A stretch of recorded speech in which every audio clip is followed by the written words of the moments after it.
Hello,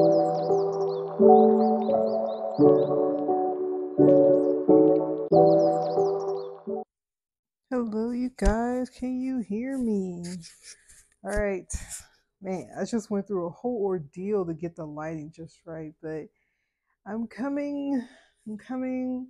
Because honestly, I wanted to film this video for a while and it's get to know me because since I started this YouTube channel, all I've done was, record a docu-series. I'm posting content about my experience working in public and academic libraries, but now I need to. It feels weird having just a little mic right here. So I'm gonna use my old mic just to feel like I'm talking into something.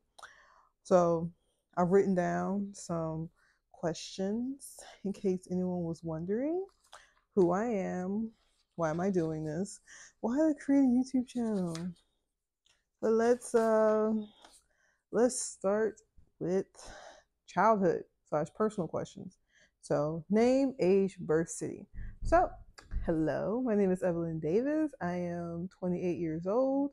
In 2 months, I will be 29, and I'm originally from New Orleans, Louisiana.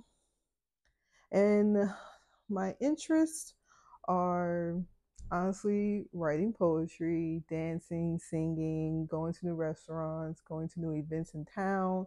And one of the best things about moving to Houston is the simple fact of I get to like go out to different events that I could have not experienced in Louisiana. It was just, that wasn't a thing. And so being out here, it's a lot more opportunity, more types of people I could be around, and just continue to like grow my interest in museums and archives. Like that has been like such a great eye opener because you never know what's outside of where you are. Because New Orleans is great; they got museums and archives there too. I will forever always love the culture of New Orleans, and I miss it so much. I may have to go visit. Honestly, it's been a minute because I live 60 miles from the city, and I miss it so much. The craziness, the events, the beignets. But yeah, that's pretty much. And oh, I do love baking. Like I wrote down some notes so I can remember my responses. So I love to bake. I have a mixer, as you guys have seen. I made a baking cupcake video, which more content will be coming soon. Because when it comes to Thanksgiving, I'm going to be making a sweet potato pie. That's like my signature one, which I'm gonna have to go back and re-look at the recipe. But also before I took writing seriously, the career I was going to go into was choreography. Like I said, I mentioned I love dancing. Like I wanted to take dancing very seriously, but the type of parents I had, they did not want me to become an entertainer. They wanted me to do something more important with my life, I guess. But I feel like no matter what path I would have took, I would have done something great regardless. And hopefully one day I will get the opportunity to dance professionally. Maybe it might be in like an ensemble or an event. You never know. I'm still young. I'm 28. Like, yeah, the possibilities are endless. And let's see. In the past, did you play any sports? I did. I had an interest in sports. I did football a little bit. Like I went to a training camp one day with I was a part of the summer camp at my local church. And so we went to a training camp. We got to train with actual NFL football players. And honestly, I love being a defense end. Yeah, I like tackling people. So that was that's a little unknown fact about me, which is kind of funny because there are times I could be quite playful and aggressive, but I was definitely interested in football. Not good at basketball. I have a love for softball. Like that's something that I don't know. I just find some type of peace whenever I'm playing softball, and just watching the game, watching people go through all the innings and hitting the ball is it's just very soothing to me for some reason. And I really wanted to join that sport, but my parents didn't want me to become a tomboy, even though I already was. But it's like it's okay for girls to have different interests besides, Barbie dolls and whatnot, which I love Barbie dolls as well. But um, one I don't know if this would be considered a sport, but it's like I did try out for the flag girl team at one point, and honestly, I just tried out just to do something different with my life because I am the type of person I like trying new things. You never know what you might be good at. Like that's just being completely honest. And so I tried out for the team, and I actually made the team, and I had to quit before we even started. Because even though I did all that hard work, my parents still wasn't in agreement with what I was doing. They wanted me to focus on school and school only, no extracurriculars. So it was a long time before I could actually do something that was constructive and productive and that would be exciting outside of just education. And oh, that's right. I have a question about, did you enjoy cheerleading? Didn't get to speak about that yet. So I did do cheerleading. They did let me do that. I begged and pleaded and cried, and they said yes when they found out that they didn't have to pay for anything. The only thing they had to pay for was your shoes, but like the uniform and whatnot, like I didn't have to pay any other fees. Just buy the shoes, and I could go to all the games and perform. And honestly, even though they did not want me to become an entertainer, I love performing. It's kind of funny in a way. Like I, I just like being out there. I like dancing and singing and doing all that in front of a crowd. And growing up, I did grow up in the Baptist church. I come from a Baptist family, and my parents did let me do singing. I guess because it was in the church and I was still attending services, but it's like that is the one thing I really did enjoy, and that was a big part of my childhood at one point. But it's like I got tired of just singing, doing choir both at church and at school. And like I said, I had to beg just to do cheerleading for 1 year, and that's it. I didn't get to do it again. It's like I wanted to try out different things like all the other kids were doing, but when you come from that religious background, there are so many stipulations that you cannot do. It's kind of cuckoo. Let's see the next question. What's a book, movie, or TV show that you could talk about for hours? Growing up in childhood, funny fact, my parents were, penny pinchers, so I didn't have cable for the first 13 years of my life. Like, all I had was books. And then it was selective reading because when I was coming up, Harry Potter was just coming out, and I had a secret, like, fascination with fantasy and magic. I thought that was the coolest thing ever. Like you could just make things appear out of nowhere. I like the good side of magic, not the controlling and raising people from the dead and like playing people's emotions. Like not that. The cool stuff where you get to possibly like save someone's life or make things for the free. So oh, this is my boba fleshy. But yeah, and my parents never knew that, and I would secretly watch Harry Potter. Like I, because I could not read the books, I analyzed the movies for years until I finally was able to get my hands on this like really cool edition of Harry Potter books where the spines are different colors. If I could find it, I'm gonna put it in the video.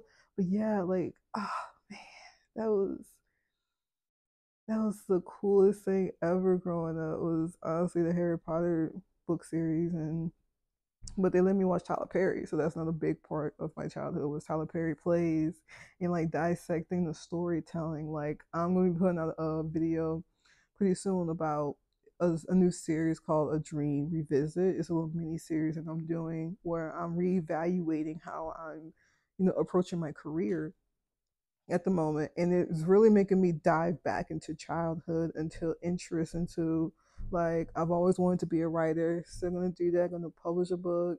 But it's like, why did I get into archives? What's so special about archives that made me give up the first dream in order to do that? But then it's like I'm doing the second dream, but I'm going back to the first one as well, and not getting fulfillment out of the second one, but more out of the first one. And it's a whole ball of emotions, but it's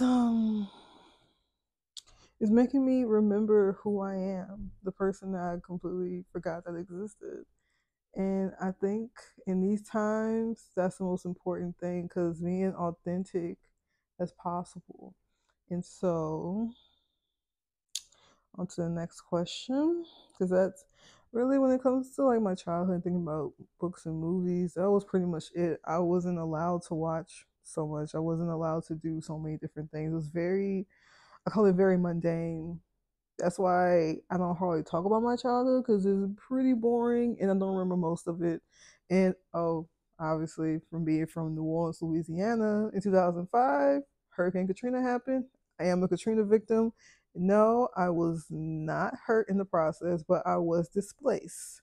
We came and moved to Baton Rouge, Louisiana, and I had been there ever since until this year.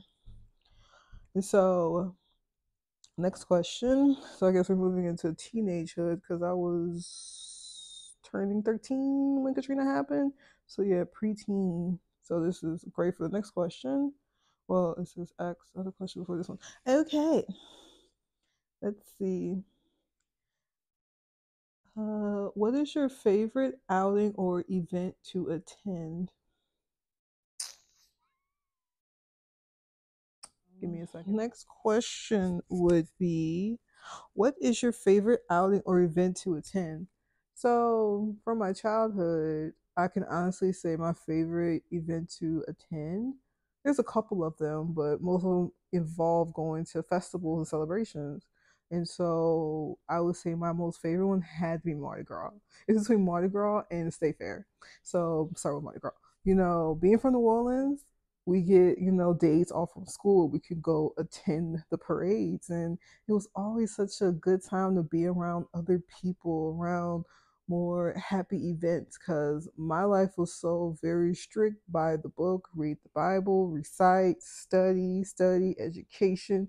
Couldn't do anything else. But when it came to like field trips and whatnot, I would beg to go because I like learning about new things, because my life, I wasn't being really taught anything besides in school, but like streetwise, no. And so when I got to go to Mardi Gras, I just loved being in the atmosphere. People were happy, mostly because they were drunk, but they were happy. And you get free gifts. They give you beads, coconuts, toys. Like, it's an amazing time of year.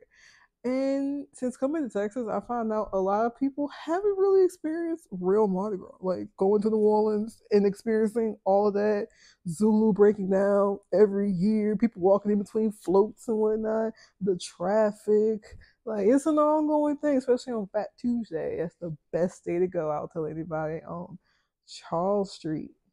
That's the best place to be. And so that's something that I always carried on. Like, even when I became an adult, I still went to Mardi Gras. In When the pandemic happened, couldn't go because people didn't want to get sick. And so when they finally had it again in Baton Rouge, I went to the what is it called? With all the pink flamingos. I forgot the name of it. I can't think of it right now, but it's like everyone was wearing pink. And like Flamingos was the theme. And they had like a pretty large parade in downtown Baton Rouge. Boy, let me tell you, it was quite close to what happens in New Orleans. But nothing is like New Orleans, being in that atmosphere. You're in the birthplace of jazz and blues. Like, it's amazing. And so that's probably been my most recent experience with parades and Mardi Gras. And I would say the second event, which is the state fair. So I grew up going to the Washington Parish State Fair every year because that's where my father is from. And we would go to that little country town, and literally the whole town was shut down because everyone's at the fair. You could literally park anywhere and walk on the streets to the fair. And I did grew up the best of both worlds. I grew up born and raised in New Orleans, but my parents were from the countryside. And so I got to experience both sides of country and city life. But I will always treasure knowing the fact of part of my life was is honestly being from the country, like being in those open fields, and especially in Washington Parish, they have like red dirt and whatnot. Like, it's pretty cool. And I remember it now how I would beg so much just to get a funnel cake. Love funnel cakes. That's like my favorite thing at the fair. I'm not the type of person to ride the rides, but I love the carnival games. Like I always want a big plushie. Like I love my plushies. And throughout the years, I would get different types of gifts and whatnot, and I would always beg my dad to go because that's like the best time of year in like the fall since like early fall. Mardi Gras is late fall. Early fall, you have the state fair, which is in October. Mardi Gras usually happens in February, March, depending on whenever they have it, but usually it's in February. But that's just like home cooked food. And I remember one year when I was a little older, I had got homemade pork skins and uh, also homemade popcorn, which I'm gonna make after this video. Those were some of the best things ever. Oh my gosh. Makes me wish to go to the state fair here in Dallas just to see what it's like, but nothing will be like how it was back home, I can honestly say. And here, next question. You mentioned enjoying the festivals in Louisiana. What were they, and what did some celebrate? Okay, I already answered that. Given the multiple celebrations, do you consider yourself a festive person, or do you enjoy celebrating when the time allows? I can honestly say I am a festive person. Like I really am. Like I love dancing, I love singing, I love going out to events. I love like, hey, throw me some Vista. Like that's me. Like all day long. Like oh yes, I am. I am. A lot of people don't perceive me that way, but it's like when you see me outside of work, I am completely different. I'm more festive, more extroverted a bit. And I feel like working in the public library definitely brought that side of me out. So I definitely enjoy doing those things. And yeah, that's pretty much it. I am a festive person. All right. Oop. Trying to figure out my questions here. All right, so let's we'll do one more question because it's gonna be like a multiple part series. And so, all right, what is a personal achievement you're most proud of and during your childhood and or slash teenage adolescence? So this is going to be a great way to segue into part two, where I will talk more about what inspired me to do writing. And honestly, my most proud achievement is at 14 years old, I published my first poem. And I'll never forget when that happened, because that's when I was first getting into like, experimenting with words and language and bending words to my will. And that's, I always say that's the only words I will manipulate is into poetry. I refuse to manipulate another person. But that's what I was saying. Like you know how when you're in school you do like writing assignments and um I had my English teacher at the time, Mr. Hargroder. I still remember you and your name. I still have some of the books you made us read in school too. Like your 10th and 11th grade was the best English classes ever. Like I feel like that's what gave the birthplace of the writer of who I am today. And it's quite funny that now I'm a librarian. I avoided the whole teacher route and became a librarian, but then I still teach every so often, which I am getting a certification now, so I can like be very good at it. But back to the point, he allowed a LSU, I think it was like a teacher's assistant at the time. They were putting together an anthology of poems from Broadmoor High School's what was it high? Yeah, high school's class. And so I got chosen to be in that anthology. And when I realized that what I wrote, even though at the time I didn't really understood what I wrote, I was just expressing myself the way that I guess this would be a great time to explain who's my inspiration. Emily Dickinson. She's probably the most misunderstood poet in history. People cannot figure out what she's saying, but for some reason, I can. It's complex words, expression. She's expressing not every expression is meant to be understood. That's why I feel like reciting my poetry online may or may not be successful because it's not going to always be understood. It's me expressing an emotion, a feeling, using imagery, irony, symbols, whatever I can to get the words out. Because if I don't, they will just swim inside my head. And I've had that happen multiple times. Sometimes I'll be driving when that happens. And it's like, I need to get the words out. And it'll just come flowing like a river. And so I remember I wrote this really complex poem and it caught the eye of the teacher assistant, and she was like, "Hey, we're putting together this book. We want to get it published, and you're gonna get a copy of it." And I realized then that I'm getting praise for doing something good. I've never gotten praise before, besides grades, but it's like doing something that was, different for me trying something else, like how I tried for cheerleading, tried for the flag team, and I tried my hand at writing, mostly mimicking other poets because I have a deep love for British literature. Like I said, I love Emily Dickinson, William Wordsworth, like all the British poets. Those are my inspiration. I love their writing styles. Like I mix stanzas with free verse. Walt Whitman. It's me. And I'll never forget that moment because it was like I'm good at something. I never thought I would be because I felt like I was so mundane and my life is so boring. I don't know how I can like survive as an adult, but at that time, I because I was such a curious person. If I want to find something out, I will. And when I realized that I'm getting published, I had to figure out what's publishing. What does that mean? And I realized then that I can make a career out of this. This could be a job for me. I can make money to sustain myself. But I also had an eager, urge to travel to get out of my environment of just religion and church and family, which family was toxic, but we're not gonna talk about that on YouTube. But I've always wanted something more. More has always been on my mind. And when I realized then that I could have a career doing this, I wanted to pursue it. And I'm going to expand on that in the next video. So hope you guys stay tuned next time. Bye.